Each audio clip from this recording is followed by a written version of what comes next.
Olá pessoal, mais um vídeo aqui no canal. E hoje a gente tá aqui no canal da Frank Brothers pra ver esse vídeo aqui.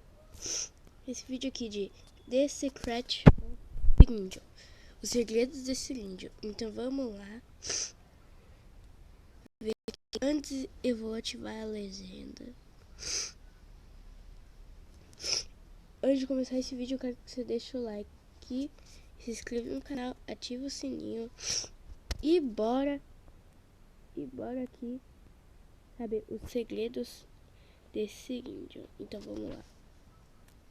Within the lower levels of Banban's kindergarten, there exists a very mysterious and intelligent monstrosity. A monstrosity so rich with knowledge about Givanium, it became obsessed with what could be done with the substance. And that monstrosity is the Surgeon, as it was codenamed when it was first created. Oh, wait. It was given a name at one point. The name of the monstrosity is Fuchsia. Wait, no. The name of the monstrosity is Syringin. To say that Syringin changed a lot during development would be an understatement. And I'm here to discuss with you the secrets of our beloved surgeon.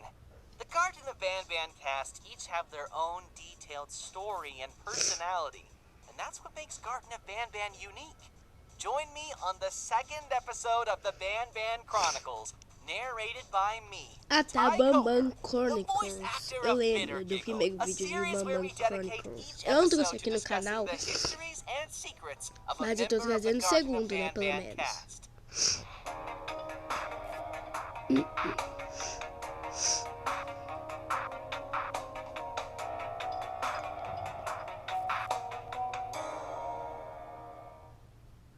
Garden of Banban 4 served as the introduction to one of the series' most vital characters yet.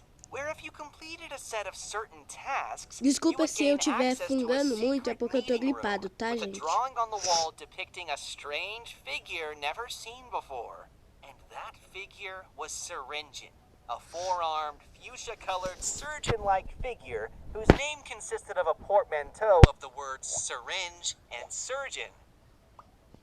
But what if I told you that Syringin's final appearance is the last of many iterations that came before it, and that he looked very different from when he was first sketched?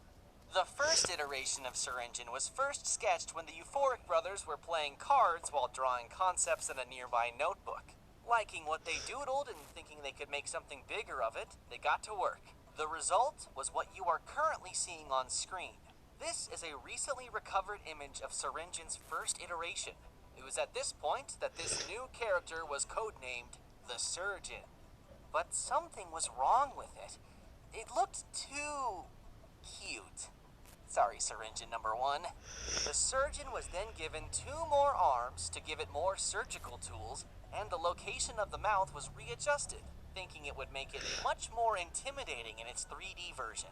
One of these surgical tools was originally going to be a knife or a scalpel, which was then replaced with the mechanical grabbing hand, as it didn't make sense to not give him any way of grabbing objects. And also to make this new character stand out more, its color was changed from the light blue it originally had to the final fuchsia color it currently possesses. As a result of this new color, it was temporarily given the name Fuchsia, which the name Syringin was later used as a substitute for. And with that, the Syringin in his 2D form we know today was born, where he later finally debuted in his physical form in Garden of Banban 7, with voice actor Ray O'Hare playing his role, who, as a fun little bonus fact, also played the train conductor in the Euphoric Brothers' other game, Human Apocalypse. But going back to Syringin's 2D form, you might notice something strange that was quickly pointed out by many fans when Syringin's mural was first seen by the public. Take 5 seconds to try and see why Syringin looked off compared to all other wall murals of the franchise. Do you see the problem yet? Huh? Do ya? Huh? That's right. Sim, eu vi o Syringin's problema. eyes were brown. and he was the only one of all other characters that was like this. But rest assured, this has nothing to do with lore. It was a simple oversight, and it was fixed in later games. But early concepts and wrong eye colors aside, what if I told you that Syringin's story was originally going to be much different from what it ended up being in Garten of Banban 7? In fact, the entire chapter originally played out completely different from how the final version of Garten of Banban 7 plays out. The story for the chapter, much like most chapters, went through many different scripts.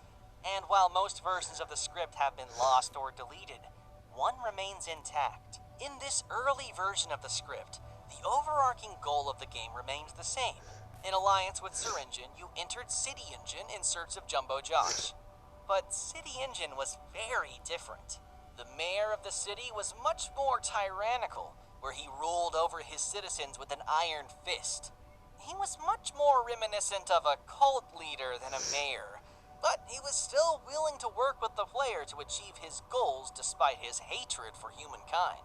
Instead of the fully lit city you enter in Garten of Banban 7, you instead find yourself limited to a single block, with long walls enclosing what remains of the city. These walls would constantly be banged on by hungry, naughty ones trapped on the outside, unable to enter because of the light. From the balcony in Syringin's office, you would be able to see a faint light in the distance, which Syringin explains belongs to a Peraí, eu tower não that Jumbo percebi isso quando Josh eu is joguei pela nearby. primeira vez. The secondary Eu goal não of vi Garten of isso. Banban 7 would have been to try and reach that second tower. But there was a problem. Aside from the tiny part of the city you're trapped in, everywhere was dark, which also meant everywhere else was infested with naughty ones.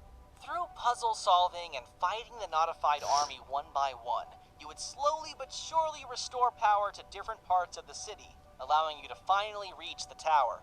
It is during these expeditions to try and restore power that the majority of the action took place. The Givanium baby would have been encountered in one of the buildings. The notified Bittergiggle would have been his own mini-game instead of the chase sequence he ended up getting in Garten of Banban 7. Kittysaurus was supposed to have been trapped in a pit that the citizens would have been standing around ceremoniously, where you would help her escape as part of a puzzle.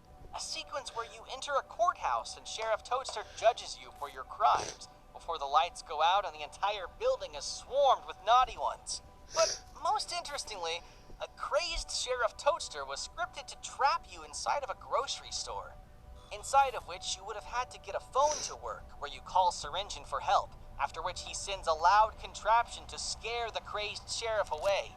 Not notified, but crazed. This contraption would dramatically slide towards you through the darkness, which turns out to be a loud mobile power generator. After escaping the grocery store, you would use this generator to play a mini-game where you put the generator in the dark blocks of the city. Once activated, it would light up the area temporarily, giving you some time to enter and scavenge the nearby buildings for supplies that would allow you to fix power boxes that would light up the area permanently. But you gotta do it quickly because the generator only stays on for a few minutes, and if it deactivates, the block goes dark again and it would require you to reactivate it again manually. So if it goes dark while you're scavenging in a building, too bad. What you are seeing on the screen right now is an unused location that was meant to be one of those blocks that you restore the power to. There were 3 blocks that this needed to be done for, and when all 3 were successfully done, that's when you finally reach the tower you could see from Syringin's balcony. But once you make it to the tower, you discover that Jumbo Josh is suspiciously nowhere to be seen. Upon returning to Syringin, his true plans are revealed. When you return to find him in a scrapped location that was meant to be the city's public park, you find him standing on a platform raised high above ground. This is where the conversation between Syringin and Sir Dadadoo would have originally taken place.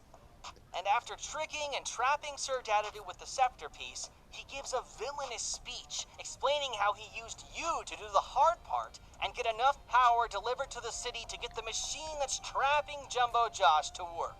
Before the center of the platform opens and an elevator holding a chained Jumbo Josh is raised from the ground.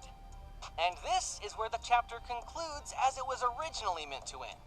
As with the last Banban Chronicles episode, please do let us know your thoughts about this original version of the script. this sequence of events turned out to be much cooler on paper than it was a playable experience, and that's why this version of the script was scrapped for the most part. But wait, what's that in the distance?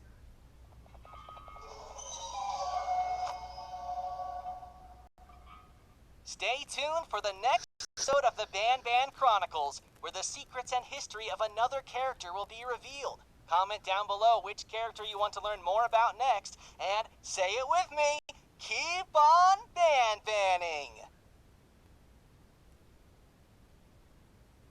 Já acabou? Ah, acabou. Então, gente, nós vimos o segredo dos símbios, nós vimos que tem muita coisa aí sobre ele tinha outros nomes, né? Essas coisas aí. Mas esse foi o vídeo, espero que vocês tenham gostado e tchau.